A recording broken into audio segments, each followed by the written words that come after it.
আমরা প্রথম ক্লাসে জেনে নিয়েছি ডিটারমিনার হলো এমন শব্দ বা শব্দ সমষ্টি যা নাউনের পূর্বে বসে সেই নাউনের কোয়ান্টিটি বা আইডেন্টিটি প্রকাশ করে। পরবর্তী ক্ষেত্রে আমরা জেনে নিয়েছি ডিটারমিনারের সাথে প্রেপোজিশনের পার্থক্য, ডিটারমিনারের সাথে অ্যাডজেক্টিভের পার্থক্য, এবং আমরা এটাও জেনে নিয়েছি ডিটারমিনার মূলত দুই প্রকার, স্পেসিফিক বা ডেফিনাইট, জেনারেল বা ইনডেফিনাইট। স্পেসিফিক গ্রুপে আমরা দিতে পারি দি, ইনডেফিনাইট বা জেনারেল গ্রুপে দিতে পারি এ এবং এন। এবারে অনেকও ডিটারমিনার আছে যেগুলো এই লিস্টটা দেখলে আমরা সহজেই বুঝতে পারবো। এরপর আমরা ডিটারমিনার নাউনের পূর্বে একটা ব্যবহার করতে পারি, কিরকম? এবং এ ক্যাট, দি বয়, ওয়ান বয়। একটা ডিটারমিনার যখন বসাচ্ছি তখন কোনো প্রবলেম নেই। এরপর এতগুলো ডিটারমিনার আছে, সেক্ষেত্রে তো একের বেশি ডিটারমিনার একসাথে বসতেই পারে। হাফ হিজ স্যালারি, তাহলে এখানে স্যালারিটা নাও, এক্ষেত্রে হিজ পজিটিভ বোঝাচ্ছে, এক্ষেত্রে হাফ কোয়ান্টিটি বোঝাচ্ছে। তাহলে এইরকম দুটো যখন থাকবে তখন কি সিকোয়েন্সে বসাবো? বা এরকম বলতে পারি অল দ্য ফোর বয়েজ। এক্ষেত্রে কটা ডিটারমিনার পাচ্ছি নাউনের পূর্বে? ফোর, দি, অল, তিনটা ডিটারমিনার পাচ্ছি। তাহলে এই ডিটারমিনারগুলোকে কি আমরা এলোমেলোভাবে বসাতে পারবো? না, এই ডিটারমিনারগুলো বসানোর একটা নির্দিষ্ট রীতি বা নিয়ম আছে। সেই রীতি বা নিয়ম মেনেই আমাদের বসাতে হবে, এবং সেইগুলো যদি না বসাতে পারি ঠিকঠাক, তাহলে কিন্তু আমাদের বাক্যের গঠন ভুল হয়ে যাবে। এবং এই যে নাউনের পূর্বে যে ডিটারমিনারগুলো বসছে, এদের অবস্থান অনুযায়ী ডিটারমিনারগুলোকে আমরা মূলত তিনটা ভাগে ভাগ করেছি। একটা হচ্ছে প্রিডিটারমিনার, যেটা সব থেকে প্রথমে বসবে, তারপরে সেন্ট্রাল ডিটারমিনার বা মেইন ডিটারমিনার, এবং সব থেকে শেষে পাচ্ছি পোস্ট ডিটারমিনার। প্রিডিটারমিনারের ঘরে কি কি আমরা পাচ্ছি? All, both, half, double, thrice, one fourth, three fourth, অর্থাৎ কোয়ান্টিটি বোঝাবে এবং ফ্র্যাকশনও হতে পারে অথবা মাল্টিপ্লিকেশনও হতে পারে। আবার ইন্টেন্সিফায়ার রূপে আছে সাচ, হোয়াট, রেদার, কোয়াইট, এগুলো ইন্টেন্সিটি বাড়ায়। ওকে, এবার সেন্ট্রাল ডিটারমিনারের ঘরে কি পাচ্ছি? আর্টিকেল রূপে এ, এন, দি। ডেমনস্ট্রেটিভ রূপে পাচ্ছি this, that, these, those. Possessive রূপে পাচ্ছি মাই, ইয়োর, হিজ, হার, দেয়ার। কোনো নাউনের পজিশন যদি থাকে, পজিটিভ কেসে থাকে, সেটাও হবে।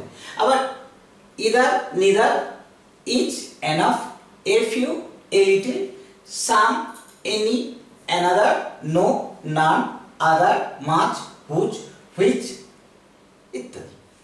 এবং পোস্ট ডিটারমিনারের ঘরে আমরা কি দেখতে পাচ্ছি? Few, little, every, many, several, much, more, most, less, least, one, two, three, অর্থাৎ কার্ডিনাল নাম্বার। আর অর্ডিনাল নাম্বারগুলো হচ্ছে ফার্স্ট, সেকেন্ড, লাস্ট, নেক্সট, আবার আছে প্রিভিয়াস, লেটার ইত্যাদি। তাহলে আমরা নিয়ম মতো প্রথমে প্রিডিটারমিনার বসবে, তারপরে সেন্ট্রাল ডিটারমিনার বসবে, এবং সব থেকে শেষে বসবে পোস্ট ডিটারমিনার। এরপর বেশ কিছু জায়গায় আমরা কিছু শব্দের প্রয়োগ দেখেছি যেটা হয়তো পোস্ট ডিটারমিনারে আছে, সেটা এখানে সেন্ট্রাল ডিটারমিনারে দেখানো হয়েছে। আবার কিছু শব্দ আছে সেন্ট্রাল ডিটারমিনার, সেটা পোস্ট ডিটারমিনারে দেখানো হয়েছে। সেটা যাতে আমাদের বিভ্রান্তি না হয় তার জন্য আরও একটা সহজ নিয়ম হচ্ছে, প্রথমে কোয়ান্টিফায়ার বসবে, তারপরে আর্টিকেল বসবে, তারপর ডেমনস্ট্রেটিভ বসবে, তারপর পজিটিভ বসবে, তারপর অর্ডিনাল নাম্বার, কার্ডিনাল নাম্বার, এবং সব থেকে শেষে নাউন বসবে। আমি স্ক্রিন থেকে সরে যাচ্ছি, স্ক্রিনশট করে রেখে নিলে এটা মুখস্থ করা খুব সহজ হবে। ওকে, এক্ষেত্রে আমরা দেখছি হাফ হিজ স্যালারি। তাহলে হাফটা কোথায় পাচ্ছি? প্রথমে ঘরে। হিজ পজিশন বোঝাচ্ছে হিজ, দ্বিতীয় অর্থাৎ central determiner. Salary noun. A boy একটা আছে, কোনো প্রবলেম নেই। All the four boys, all predeterminer, the central determiner, four post determiner, তারপরে নাউন পাচ্ছি। ফলে এক্ষেত্রে এই ডিটারমিনারগুলোর প্রয়োগ একদম সঠিকভাবে প্রয়োগ করা আছে। আরও একটা মজার বিষয়, দুটো প্রিডিটারমিনার সরাসরি আমরা নাউনের পূর্বে ব্যবহার করতে পারবো না। অনুরূপভাবে দুটো সেন্ট্রাল ডিটারমিনারও সরাসরি নাউনের পূর্বে ব্যবহার করতে পারবো না, কিন্তু একাধিক পোস্ট ডিটারমিনার আমরা সরাসরি নাউনের পূর্বে ব্যবহার করতে পারি। যেমন ফার্স্ট, ফর বয়েজ, তাহলে এটা ordinal number, cardinal number, noun. তাহলে আমরা দুটো পোস্ট ডিটারমিনার কিন্তু সরাসরি নাউনের পূর্বে বসালাম। ওকে, তাহলে আমরা কি জানলাম যে নাউনের পূর্বে যখন একাধিক ডিটারমিনার বসবে সেই ডিটারমিনারগুলো মূলত প্রথমে প্রিডিটারমিনার, তারপরে সেন্ট্রাল ডিটারমিনার, তারপরে পোস্ট ডিটারমিনার। এবং সেটাও যদি বুঝতে অসুবিধা হয় তাহলে আমি একটা সহজ নিয়ম বলে দিচ্ছি। প্রথমে কোয়ান্টিফায়ার বসাবো, তারপর article, demonstrative, positive, ordinal number, cardinal number এবং সব থেকে শেষে নাউন। এরপর সব নাউনের পূর্বেই তো আমরা তিনটা ডিটারমিনারই পেতে পারি না, দুটো পেতে পারি। একটা থাকলে তো কোনো সমস্যা নেই। যদি দুটো পাই তাহলে প্রিডিটারমিনার, সেন্ট্রাল ডিটারমিনার। ওকে, ধরুন প্রিডিটারমিনার থাকলো না, তখন সেন্ট্রাল ডিটারমিনার, পোস্ট ডিটারমিনার। যদি সেন্ট্রাল ডিটারমিনার থাকলো না তখন প্রিডিটারমিনার, পোস্ট ডিটারমিনার, এইরকম সিকোয়েন্সে বসবে। তাহলে আমরা উদাহরণগুলোর মাধ্যমে জেনে গেলাম যে একাধিক পোস্ট ডিটারমিনার নাউনের পূর্বে ব্যবহার হয়। কিন্তু যদি একাধিক সেন্ট্রাল ডিটারমিনার একসাথে ব্যবহার করতে হয় তখন আমরা কি করব? সেক্ষেত্রে অবশ্যই আমাদের একটা পার্টিটিভ ফ্রেজ গঠন করতে হবে। কিরকম?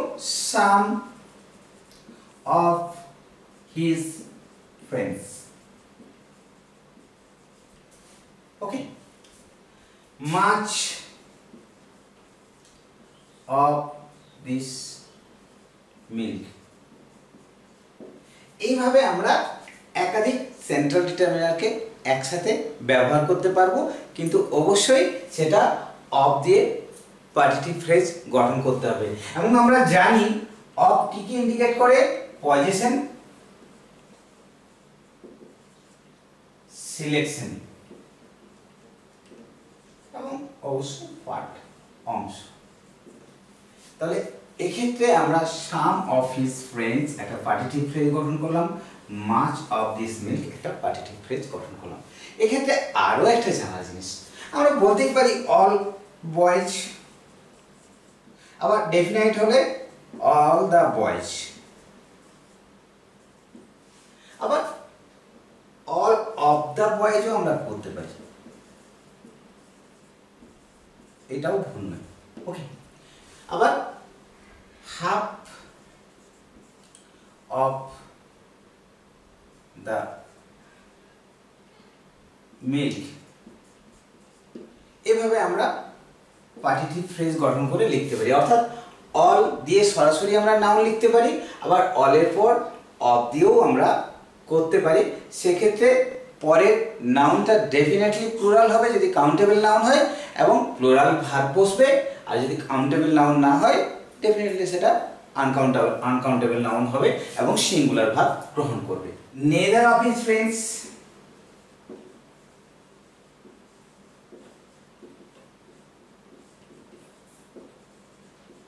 এটাও একটা পার্টিটিভ ফ্রেজ, কিন্তু নেদার অফ পজিশন দেখানো হচ্ছে এবং পার্টিটিভ ফ্রেজ গঠন করে আমরা দুটো সেন্ট্রাল ডিটারমিনার একসাথে ব্যবহার করছি। এক্ষেত্রে নেদারও সেন্ট্রাল ডিটারমিনার, হিজ পজিটিভ আছে সেটাও সেন্ট্রাল ডিটারমিনার। তাহলে আমরা কি জানলাম? যে বাক্যে একাধিক ডিটারমিনার একসাথে ব্যবহার হতে পারে নাউনের পূর্বে, একাধিক পোস্ট ডিটারমিনার আমরা সরাসরি নাউনের পূর্বে ব্যবহার করতে পারবো, কিন্তু কখনোই সেন্ট্রাল ডিটারমিনার বা প্রিডিটারমিনার একাধিক একসাথে একটা নাউনের পূর্বে ব্যবহার করতে পারবো না। একাধিক সেন্ট্রাল ডিটারমিনার ব্যবহার করতে গেলে সেক্ষেত্রে অবশ্যই সেটাকে আমাদের পার্টিটিভ ফ্রেজে পরিণত করতে হবে, অর্থাৎ অপ্রয়োগ করে লিখতে হবে। যেমন some of his friends, much of this milk, যেমন হবে সেইভাবে লিখতে হবে। আবার all, both, half, double, thrice, 1/4, 3/4 এইগুলো যখন ব্যবহার করব আমরা অপ্রয়োগ করেও ব্যবহার করতে পারি, অপ্রয়োগ না করেও ব্যবহার করতে পারি, কিন্তু এই প্রয়োগগুলো বেশিরভাগ ক্ষেত্রেই আমরা অপ্রয়োগ করে লক্ষ্য করি। যেমন হাফ অফ হিজ সুগার। তাহলে আমরা কি জানলাম? যে বাক্যে নাউনের পূর্বে একাধিক ডিটারমিনার থাকলে অবশ্যই প্রথমে প্রিডিটারমিনার, পরে সেন্ট্রাল ডিটারমিনার এবং সবথেকে শেষে পোস্ট ডিটারমিনার বসবে। এটা বোঝার জন্য আরো একটা সহজ নিয়ম হচ্ছে, প্রথমে আমরা কোয়ান্টিফায়ার ব্যবহার করব, তারপর আর্টিকেল, তারপর ডেমনস্ট্রেটিভ, তারপর পজিটিভ, তারপর অর্ডিনাল নাম্বার, কার্ডিনাল নাম্বার এবং সবথেকে শেষে নাউন। আমরা আরো একটা জিনিস লক্ষ্য করলাম যে নাউনের পূর্বে একাধিক পোস্ট ডিটারমিনার একসাথে ব্যবহার হচ্ছে, কিন্তু কখনোই নাউনের পূর্বে একাধিক সেন্ট্রাল ডিটারমিনার বা একাধিক প্রিডিটারমিনারের প্রয়োগ হচ্ছে না।